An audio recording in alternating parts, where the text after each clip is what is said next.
Ugly Cat and Pablo. Written by Isabel Quintero. With illustrations by Tom Knight. Chapter 1. The Great, Glorious Idea. Pablo woke up feeling adventure in his itty-bitty mouse bones. He threw on his vest and hat and hurried out the door toward his best friend's house. The closer Pablo got to Ugly Cat's house, the more he began to daydream about what kind of adventures they would have. He saw Ugly and himself as ghost hunters, exploring the old Herrera houseway at the edge of the neighborhood, where the streets stopped and the forest began. They'd go in with flashlights, carefully searching closets, tiptoeing up to the second floor. Ugly Cat would hear a low creak behind a door, and Pablo would take a look, because, of course, he'd be much braver, and then suddenly. The horn of the Mendoza's blue minivan brought Pablo out of his daydream. "Oh, mi barrigatal," he said, clutching his stomach. "I almost lost my lasagna."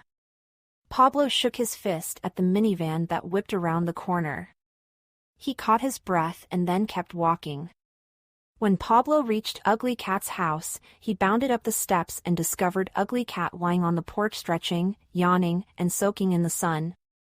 He was in one of those "I'm too lazy to move, let's just look at the clouds" kind of moods. "Ugly. Come on. We need to do something today. We can't just lie around doing nothing," Pablo pleaded with his best friend. Ugly Cat just looked at him and stuck his tongue out toward his water bowl. He was thirsty but not thirsty enough to get up. Pablo kept at it until Ugly Cat finally gave in. "Okay, Pablo. What should we do today?" Ugly Cat asked, licking and examining his claws. "You wanna play with Big Mike again?" Big Mike, a stout English bulldog, lived behind Ugly Cat's house. The day before, Ugly Cat and Pablo had chased Big Mike all around his yard. Ugly Cat had blocked Big Mike from getting back inside his house, while Pablo jumped on his back and rode that poor dog like he was an angry bull at a rodeo. Big Mike hadn't talked to them since. Tempting, but no. "Big Mike seemed really hurt when I walked by there earlier," said Pablo. He couldn't look Ugly Cat in the eye because he knew they had really messed up the day before, though neither of them wanted to admit it. The thing was that Big Mike, who was a really good friend, hadn't had a fun time. At all. Big Mike actually had a horrible, "one can't believe my friends would do this to me" time. Ugly Cat and Pablo knew they had taken advantage of him, they knew that friends were not mean to each other, and they definitely knew that friends don't ride friends like bulls, especially when the other friend said he didn't want to play rodeo and had asked them to stop. They had broken all those friendship rules, and now they didn't know what to do or how to talk about it. So they tried ignoring it, but it was really hard to do. Ugly Cat broke the uncomfortable silence. "Well, we could try and scare Christy, from up the block. You know that lady who told Lily to name me Ugly Cat because she thought I was so ugly? I still can't believe that Lily listened to her. I mean, really. 8. Come on. How could anyone think I am ugly? Un gato tan guapo como yo? Look at me. Look at this face. This is the face of a heartbreaker." Few things got Ugly Cat up from an afternoon of lazing around. One of them was showing off how beautiful he was. He jumped up and began striking poses. Then he pranced around a bit so Pablo could see him in all his splendor. "Yeah, maybe," said Pablo, eyeing Ugly Cat's balding tail and missing piece of ear. "Let's try to think of something else." Pablo thought of more things to do, but Ugly Cat didn't like any of his suggestions. When Pablo brought up the old Herrera house, Ugly Cat gave a little yelp and shook his head. Then Pablo came up with a great, glorious idea. "I've got it! Mi querido fio. Vámonos al parque. You know we always have fun there." Ugly Cat's eyes widened, and he couldn't stop nodding as Pablo went on.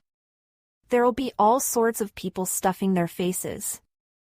Remember last week when we went and you nipped that little kid on the ankle and he dropped his ice cream? That wasn't nice, so we shouldn't do that, but, oh my Galetta, it was delicious. This time maybe we could keep our teeth and claws to ourselves? I mean, it was a good tactic, but we wouldn't want to get banned from the park. Then we couldn't have any treats. You know? Ugly? You listening? Ugly Cat was kind of listening, but also kind of daydreaming about all the food there would be at the park. Ugly Cat daydreamed about food like Pablo daydreamed about adventure. Yeah. Ugly Cat said as he licked his whiskers, drool dripping from his mouth. How could I forget? I was all like, rear, and then I gave him a nibble on the ankle. And then the little kid was like, AH. And he dropped the ice cream cone and we were like, yum. And, aw man, it was so good. Ha. Ugly Cat looked at Pablo, who was giving him a no biting anyone for reals look, and said, don't worry, I won't bite anyone. Sheesh. But let's hurry and find us a food dropping chump before the goodies are all gone. Ugly Cat and Pablo jumped off the front porch steps. Yes, Pablo said. Who better than us to make someone lose their lunch? Maybe an old man will drop a hot dog or maybe even, if we're lucky, a Polish sausage. Ugly Cat looked over at Pablo and exclaimed, GH. I love Polish sausages. With that, the two friends took off straight to El Parque faster than their friend Eric the Weasel after a chicken. Chapter 2. A Heavenly Vision. Ugly Cat and Pablo rushed up Longaniza Court, down Gordita Way, and around the corner of Tapatio Street to the park. The neighborhood dogs barked at them from behind the fence. Pablo shook his fist at the pestering pooches. Keep barking, you miserable mutts. You're only acting tough because you're on the other side of the fence and you know we're in a hurry for some fantastic francs. Or else we'd really let you have it. Pablo was never afraid of any dog, no matter how big they might be. Well, maybe he was a teensy, tiny bit cautious of Cleopatra. But then again, who wouldn't be? Cleopatra was a miniature Doberman pinscher who lived across the street from Pablo and ruled the street with a heart of gold but an iron fist. She was a beast. Yeah. Just wait till we get our sausagey nutrients. We'll come back, and then we'll see who barks last. Ugly Cat shouted, forgetting that cats don't bark. Finally, after a long and very loud walk, the two comrades arrived at the park. And boy, were they in luck. It was packed. A festival was set up right in the middle, and food vendors were everywhere. Each selling their specialty, burritos, gyros, tamales, churros, hamburgers, hot dogs, raspados, and chicharrones. Ugly Cat and Pablo followed the delicious aromas all around the fair, leaving a long slobbery trail of drool behind them. They danced toward the hot dog stand, singing, Salchichas. Salchichas. Delicious little hot dogs in our bellies. Then they saw the cart. They immediately became so enchanted with its beauty that they stopped singing. The cart was as splendid and spectacular as the sun. The beautiful thing almost blinded passers-by with its incandescence. The majestic cart, with the hypnotizing little bells that were like a siren's song that Ugly Cat especially couldn't resist, sat underneath the shade of a giant oak tree. That little cart and its bells could only mean one wonderfully delicious thing, Piletus. Sweet, cold, otherworldly, fruity, and creamy Piletus. Piletus were undoubtedly Ugly Cat's most favorite treat, and whenever there was one in sight, he had to have one or he would surely die.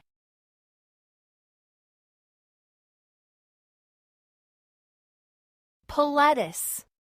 Piletus. Piletus. Ugly Cat started jumping up and down, hopping from one foot to the other. I have to have one, Pablo. If I don't get one, I will surely die. I just know it. Pablo rolled his eyes and turned to admire a dandelion. Ugly Cat tried harder. Ah. I'm dying. Pablo. In fact, I see a light, I see a light. I think it's Gato heaven. Yes, there's my abuela Petunia and Primo Tom. What's that, Tio Jerry? I died because I didn't eat a polita? I knew it! Ugly Cat turned and implored Pablo, who was pretending to ignore him. You hear that, Pablito? How can we argue with the dead? Our ancestors know. They know that the only way to save me is to get a polita. Help me, Pablo. By this point, Ugly Cat was lying on his belly looking up at Pablo, his paws clasped and pleading. You and your poletas, scoffed Pablo, who acted as if he were going to walk away. Ugly Cat couldn't believe it. Pablo, he whispered, his paw outstretched toward his friend.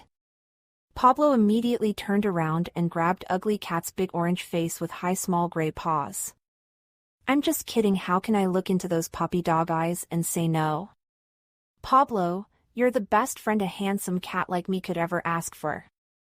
Then Ugly Cat got nervous and began to bite his claws. But how? How?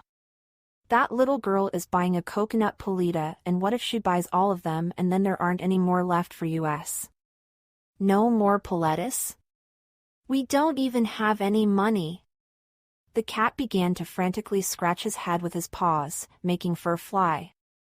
And if we did have money, where would we put it? I don't have pockets. Do I have any? No, you don't, because those pockets on your vest are fake. Fake pockets that don't open. Why do they put fake pockets on things?